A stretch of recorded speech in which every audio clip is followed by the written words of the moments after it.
Episode 1, the gut and go that brought data centers to Kansas.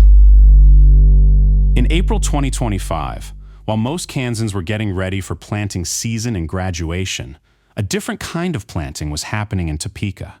On the final day of the legislative session, lawmakers pushed through a bill with a bland name, Senate Bill 98.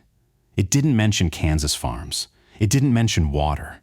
It didn't mention your property taxes. But SB 98 quietly rewired who this state is really for.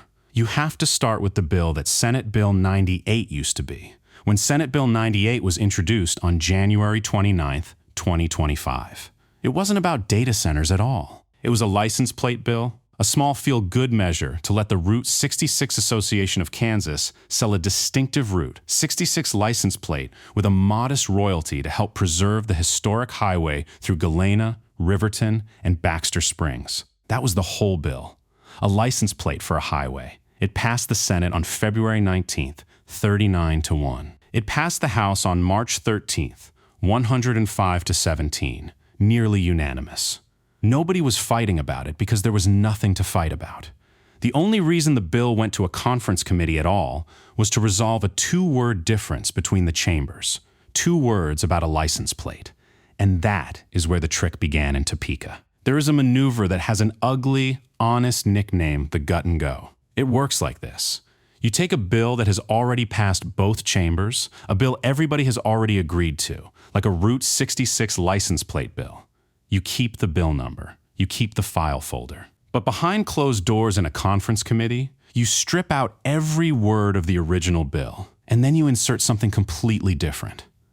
That is not a rumor. That is not an accusation.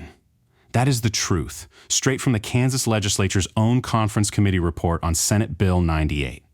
They admitted it in writing. They removed the Route 66 license plate, and in its place, they inserted the entire contents of a different bill, Senate Bill 51, which had been sitting in a House committee going nowhere.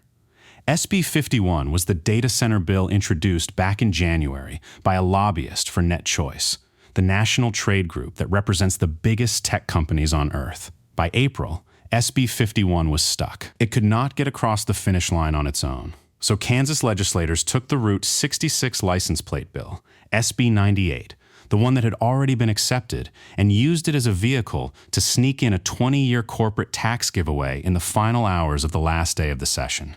The Kansas House repassed the gutted bill. That same afternoon, 85-37, the Kansas Senate also repassed it a few hours later, 26-8. 6 senators were absent or chose not to vote. The whole thing took less than 1 working day. On April 24th, Governor Laura Kelly signed it. And on July 1st, 2025, the 20-year sales tax exemption for hyperscale data centers became Kansas law. Here is the part that should stop you cold. The official record of that vote on the Kansas legislature's own website still ties Senate Bill 98 to the Route 66 license plate. Look it up yourself. Type it into your browser. kslegislature.gov, Senate Bill 98, February 19th vote. The header still says Route 66. The bill it belongs to now exempts corporate data centers from 20 years of sales tax. That is not sloppy filing. That is what a cover-up looks like when it forgets to clean up after itself. This is episode 1 of a 5-part investigation. We are going to name the players, the lobbyists, the politicians, the out-of-state money. Because Kansas did not lose its water, its land, its power grid, and its property tax base by accident. It lost these things in a single afternoon behind a gut-and-go legislative hat trick.